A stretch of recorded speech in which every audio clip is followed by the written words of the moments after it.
Welcome back, Break Timers. Today we are doing the M1 Abrams Tank Ukraine Edition. That is right. We're going to go ahead and get this thing painted up as we are seeing them on the Ukraine soil as we speak. Now this is a Tamyia kit, and I was not disappointed, as I am not disappointed with pretty much any of the Tamyia kits, because rather they put themselves together. The only thing that I did not enjoy about this particular build was the track system, and I think that there are people who either will love it or hate it, but it is a pain in the rear end with all the little pieces that you have to put together, and well, I prefer either a metal or a rubber track on my models, but I'm not going to complain because I love the way that it turned out.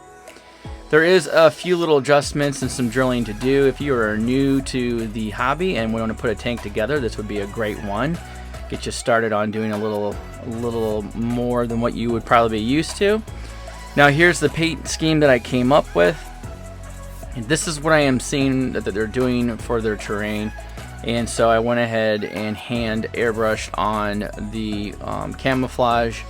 I sprayed it down with the military green and then went back with the airbrush with the black and the brown. I was pretty pleased with the way it turned out, and as you can see on that hatch, you do still have some of that desert sand color because we are seeing some things just not painted on the tanks. I'm not sure if they didn't get to it or if it was just a piece they weren't worried about getting painted, but the weathering went very well. I used a little bit of the oils, then down with a lacquer thinner from Tamyia, and then went back over the top of it, mainly with my Tamyia Weathering Master Kit.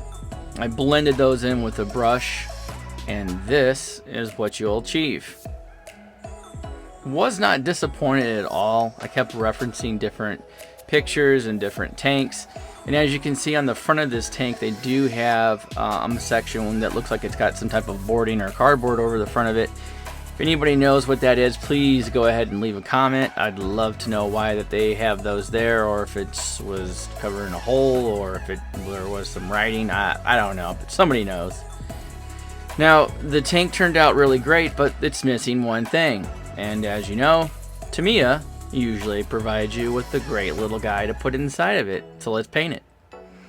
What I usually will do, and what most people will do when they do figurines, is create a pre-shading. This will give us the dark fold that the sun doesn't touch, and it'll allow for that to naturally occur. Right, it's a great way to get your pre-shading done before you get started on the paint. Now, as soon as you're done with this, we're going to switch over and go ahead and airbrush on directly straight from the head down the white that will give us our pre-shading. As you can see, it pops, and well, we're ready to get it painted up. Now I paint kind of in a direction that it's very hard for me to show you because I cup the figure into my hand and then I paint, so it's very difficult to get the camera in. But you can see the results of the figurine being into this tank with a little bit of that desert sand.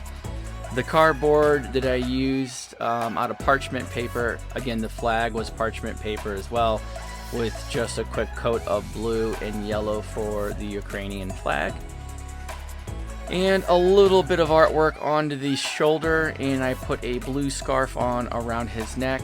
Things are changing. They're now doing blue armbands instead of the yellow to try to keep the Russians from going places that they shouldn't be. But again, Tamyia makes a great M1 Abrams, and this is going to make a great collection. Don't forget to like and subscribe so I can keep providing more videos. Until next time, enjoy yourself in the hobby.